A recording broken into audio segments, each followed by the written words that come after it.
Fala pessoal, bem-vindos a mais um vídeo. Eu sou o Rodrigo Guedes e hoje vamos falar um pouco sobre história e princípios do design gráfico impresso, que também vale para o digital. Tudo que você faz, que você cria na sua vida, seja no design, fora do design, na sua vida de fato, vai depender das experiências que você tem e do conhecimento que você adquiriu ao longo dessas experiências. Então, quanto mais experiências você tem, mais conhecimento de mundo você tem, mais capacidade de associar ideias e criar coisas novas a partir daí. O design gráfico, ou seja, o desenho gráfico, o homem utilizando ferramentas para representar o mundo. Existem as ferramentas pré-fotográficas, fotográficas e pós-fotográficas. Pré-fotográficas são as ferramentas artísticas. Tudo que você utiliza para pintar, para grafar, para esculpir, para representar o mundo a partir daquilo que você está observando, utilizando as mãos e moldando os elementos para representar alguma coisa.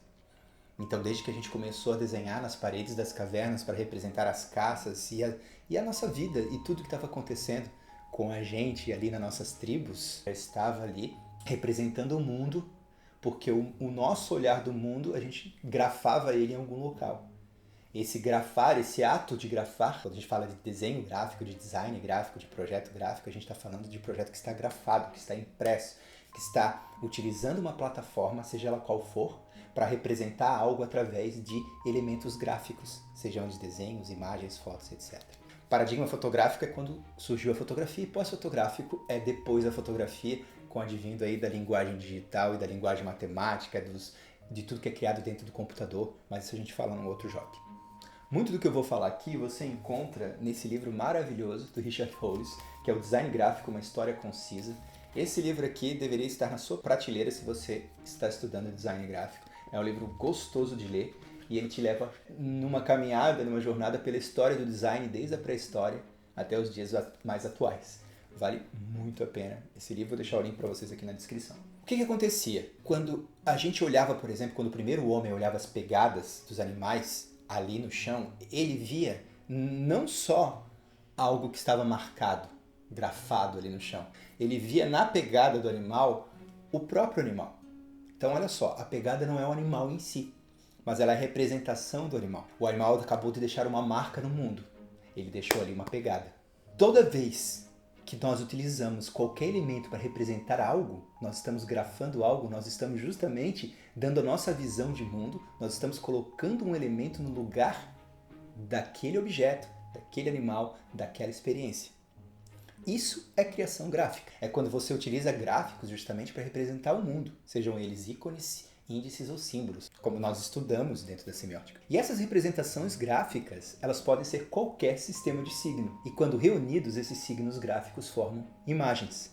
Então uma imagem é um conjunto de signos gráficos, sejam os pixels de uma foto, ou seja, um desenho que, unido dentro de um contexto, de um conjunto de composição, forma uma imagem que é inteligível, que representa algo, nós estamos falando de imagens. Então, quando você utiliza os traços de um desenho, por exemplo, e o desenho ele é um conjunto de traços, um conjunto de pontos, um conjunto de signos gráficos diversos que você utiliza ali, ele é o desenho de algo, o rosto de uma pessoa, por exemplo, mas ao mesmo tempo ele é um conjunto de signos gráficos que reunidos formaram aquela imagem, que é o rosto da pessoa. Então o design gráfico ele surgiu daí. Ele é a ciência de reunir signos gráficos em uma determinada superfície para transmitir uma determinada ideia com uma determinada função. Que no nosso caso, na área de comunicação, essa função é resolver um problema de comunicação, é transmitir uma mensagem de um emissor para um receptor. Dependendo da área onde você atua, e a palavra gráfico ela é relativa às artes gráficas. O gráfico é tudo aquilo que é grafado, tudo aquilo que se utiliza de símbolos, de pontos, de linhas, de desenhos, de traços, de imagens, tudo aquilo que pode ser grafado numa superfície para transmitir uma ideia.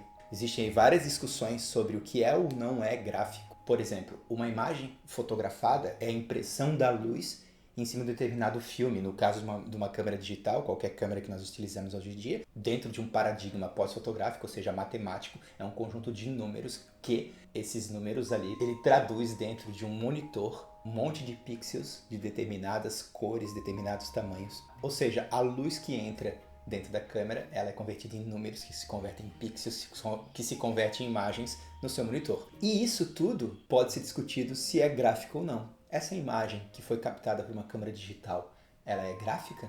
Ou só se ela for impressa ela se torna gráfica. Segundo a semiótica, o signo não é necessariamente uma imagem. É tudo que pode ser percebido por uma mente com o potencial de gerar um significado. E eu vou deixar aqui em cima um vídeo para vocês aprofundarem um pouco mais sobre isso, mas deem uma olhada na playlist sobre semiótica. As imagens gráficas são, então, portanto, signos gráficos cujo contexto lhe dá sentido e cuja disposição lhe traduz um determinado significado. E esse significado pode ser variado, depende da vontade, da intenção, do objetivo de comunicação que está por trás daquela peça gráfica, por exemplo. E também depende do estilo e da visão de mundo, da experiência de mundo que o criativo tem, que o diretor de arte tem, que o design gráfico tem. Tudo isso influencia na criação final. Por isso que por mais que aquela máxima de grandes designers copiam seja uma máxima válida, porque nós precisamos usar referências para criar coisas novas, nós nunca vamos conseguir criar algo igual ao que o autor criou. Vai ser a tua visão sobre aquele determinado tema.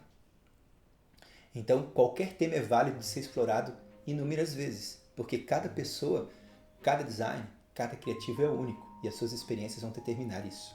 Então, a linguagem gráfica no design, ela pode ser textual, através de palavras, por exemplo, ou pode ser imagética, através de imagens, ou o conjunto dessas duas coisas. Observe, por exemplo, essa marca famosíssima que está aí na tela de vocês, I Love New York, que foi uma marca que foi criada justamente para levantar a imagem da cidade de Nova York num período em que ela estava muito desgastada no mundo.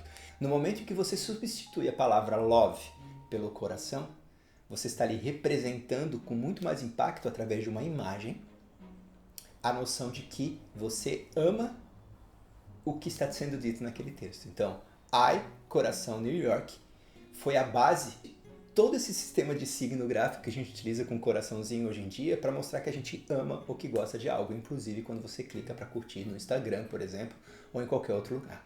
Só que esse coração, dependendo do contexto, ele traz outros significados, como a gente acabou de falar. Por exemplo, se eu utilizar o coração num contexto da medicina, eu vou trazer a ideia de saúde, eu vou trazer a ideia de cuidado, de cardiologia.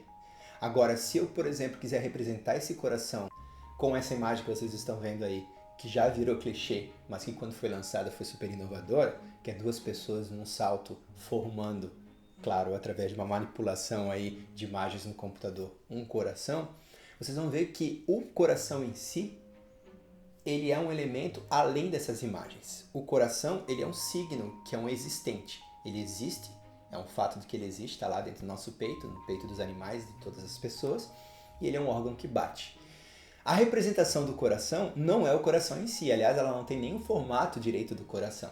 Mas todo mundo agora olha para aquilo e vê naquela imagem, nessa imagem que vocês estão vendo, a representação de um coração. Quando todos identificam justamente essa imagem aí como a representação de um coração, significa que já é o símbolo do coração. Se tornou aí generalizado. Então, isso que o designer faz, ele pega um elemento gráfico e na hora que ele dá um contexto para aquilo e repete várias vezes, ele começa a conferir, através da composição, significados diferentes. Então, essa mesma imagem do coração, dependendo do contexto, pode conferir significados completamente diferentes. E isso é a base da criação. Por exemplo, a cruz vermelha representa aí a saúde, a medicina, né? E também representa, foi o símbolo adotado pela Cruz Vermelha, né? Pela ONG Cruz Vermelha. Só que quando você, por exemplo, pega esse símbolo e utiliza nessa imagem, como vocês estão vendo aí, por exemplo, do console de games, você está brincando ali com dois signos muito fortes, que é o console do Nintendo, e com a ideia de que você pode doar para a ONG da Cruz Vermelha para salvar vidas. Então ele brinca ali justamente aí nessa tela, ele está falando ali, salve o mundo de verdade, save the world for real. Então essa brincadeira, essa associação utilizando signos em contextos diferentes, conferem diferentes significados. Isso agora é a base do design criativo, que impacta com uma mensagem visual. O design ele pode ser verbal ou não verbal. Não verbal é tudo aquilo que não utiliza palavras para a criação. E o verbal é o design que utiliza as palavras para a criação. Só que quando você vai transmitir mensagens que precisam de impacto, precisam trazer rapidamente uma ideia ou gerar uma reflexão, a palavra impressa simplesmente ela perde essa inflexão, ela perde essa representação. ela se torna pequena se ela não for utilizada de maneira mais visual. Essa expressividade visual da palavra é o design que dá. Ele pode tanto brincar com só a palavra em si, trabalhando as fontes em diferentes tamanhos, formatos, ou brincando justamente com o desenho de fontes para formar aí um impacto através da palavra impressa, ou ele pode unir palavras com imagem, para trazer justamente para as imagens um significado, para ancorar a um contexto, para dar um sentido maior. Então, o design impresso digital, ele deve romper a limitação da palavra, dando voz para aquela peça através do uso visual das palavras, da imagem ou das duas juntas. E claro, dentro do design comercial, dentro da publicidade, da propaganda, da comunicação comercial, isso tudo tem que estar em função da necessidade de um cliente, da necessidade de uma marca, da necessidade de uma mensagem. Se for propaganda, da necessidade de uma mensagem institucional, de uma mensagem ideológica, de uma mensagem que transmita aí uma reflexão ou que vise trazer uma nova ideia. Se for promocional, se for comercial, se for publicidade, aí sim a intenção é de compra. Fazer com que a pessoa que está lendo aquela mensagem tenha ali o desejo, a vontade de experimentar e a ação de comprar algo específico. Ou aderir a algo específico, né? Algum serviço, algum produto, algum plano ou alguma promoção. E para terminar, nunca esqueçam das funções do design. Identificar, apresentar ou instruir, ou promover alguma coisa. Identificar é dizer o que é e de onde veio uma determinada coisa. Informar e instruir indica a relação entre duas ou mais coisas. Quanto à escala, posição, direção, a gente vê isso muito, por exemplo, no design de sinais de trânsito, de sinalização de lojas, shoppings e por aí vai, hospitais e tudo mais.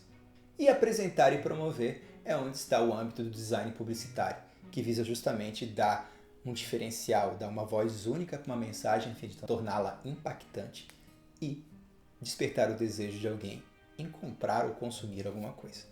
Então, essas são as áreas aí onde o design pode estar atuando, o design gráfico.